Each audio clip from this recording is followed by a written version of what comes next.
The story begins in a male prison where inmates are exercising. Soon after, an alarm goes off telling all inmates to go back to their cells. One inmate blackmails Sam, a prison guard, into bringing illegal items. Come on! I need something from you, baby. Give me a cell. You understand me? He threatens to expose Sam if he doesn't obey. You sent my boy $500 with Tom and coke all over that shit. And I'm trying to help you, man. What you expect? I'm a criminal, baby. Saying Sam will end up in the same prison and under his control. Feeling scared, Sam fights the inmate but gets badly hurt with a cut on his face. Later, he sees a doctor to check for a head injury and get stitches. When Tim and other guards ask what happened, Sam lies. He says the inmate had been causing problems for a while. He's been giving me a lot of lift for a while. Sam claims he just asked the inmate to go back to his cell, but the inmate refused. Sam pushed him, and then the inmate headbutted him in self-defense. Sam hit the inmate with a nightstick to protect himself. Well, son, your first mistake was allowing him into your space and not calling for backup then. To keep Sam safe from other inmates, they decide to move him to the tower. A few days later, Sam is on the roof of the prison when he sees something suspicious happening in the yard. He uses a telescope to get a closer look. Suddenly, a fight breaks out among the inmates. Sam quickly pushes the emergency alarm. The guards rush in, armed with tear gas, and position themselves on the roof as the fight goes on. Tear gas is used, hitting several inmates. When the fight doesn't stop, the guards fire warning shots. This makes the inmates lie down on the ground. Then, accidentally, two inmates attack another inmate. The guards, fully geared up, enter the yard and start tying up the inmates one by one. Meanwhile, Sam realizes his mistake while still on the roof. Warden Mills, along with guards Ed Simmons and Tim, discusses what happened. After the issue with Darryl Johnson, we felt it best to be separated from the inmates. Well, he certainly can't go back in the tower. Tim supports Sam, but Warden Mills is angry. He demands to know why Sam was on the tower and decides where to send him next. No, we need to move him out of here. Tim explains that because Sam was attacked and hurt before, they thought it was best to keep him away from the inmates. Ed suggests moving Sam to other departments like receiving or discharge, or to patrol the perimeter. Tim keeps defending Sam, questioning why he needs to be moved. They will kill him if they get a chance, and you know it. Despite objections from Ed and Tim, Warden Mills orders Sam to be sent to the women's prison and calls for a lockdown. Let's move him to the women's prison. Those girls will be all over him, sir. That could create a whole new set of But problems. if he can't be trusted to not the inmates, then maybe he needs to find a different career. It's the women's prison, or he will be released. We follow Sam after his transfer to the women's prison, where he stands aside to let the female inmates pass. They make enticing moves on him, with some even making suggestive gestures. Search, Daddy. Inmate Cherry notices Sam as she enters the classroom. Marianne Molesky catches the overly friendly interaction between Sam and Cherry and demands to know who sent Sam to the women's prison. He explains it was for his own protection after an incident at the male prison.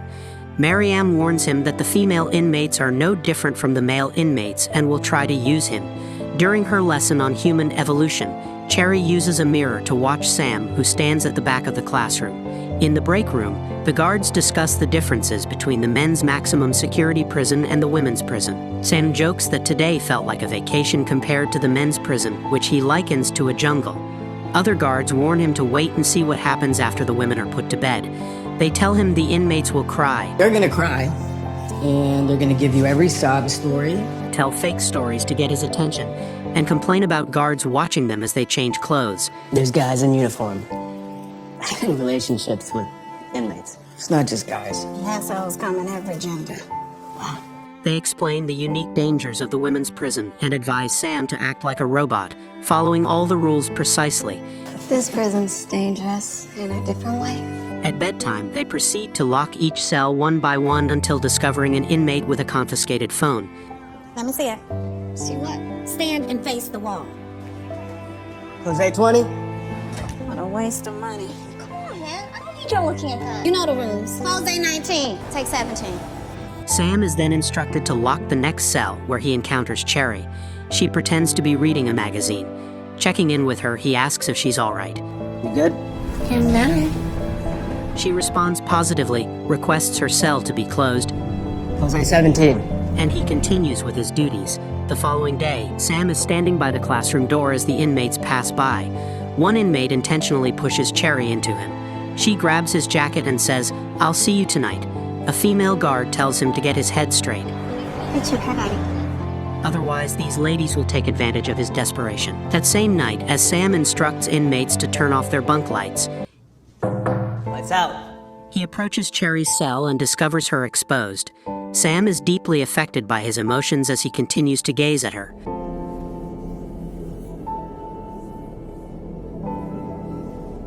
Unbeknownst to them, everything is being recorded on camera. The next day, Sam is in the control room. Cherry starts acting strangely. Yeah, it shouldn't look too good. Writing on there, she needs to go to the infirmary. Now buzz you through. When he comes closer, she pretends to have a pain in her side so she can go to the infirmary. What is it? My side, I don't know. Your stomach? My side, I don't know. Ow. Ask her if she can walk or if she needs a stretcher. You need a stretcher? I can walk, I can walk.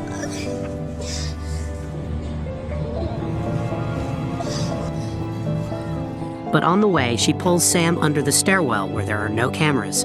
It seems like a place where people often meet secretly. There's no cameras here, nobody can see us. Sam tries to resist for a moment, Yeah, baby, you want to. but gives in quickly.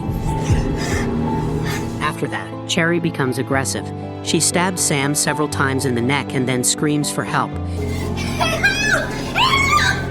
It looks like she's trying to make it seem like Sam attacked her and she defended herself. She crawls out of the stairwell, screaming for help, as if she wants people to think she survived an attack from the guard and that she was right to defend herself. Sam's lack of experience and innocence made him an easy target for the inmates who are used to violence. Isn't this a violation of her Miranda rights? She's in prison. She doesn't have Miranda rights in here. You have a lot to learn about inmates. There's an element of trust in place between the two of you that we do not have. A corrections officer has been killed and posthumously accused of rape.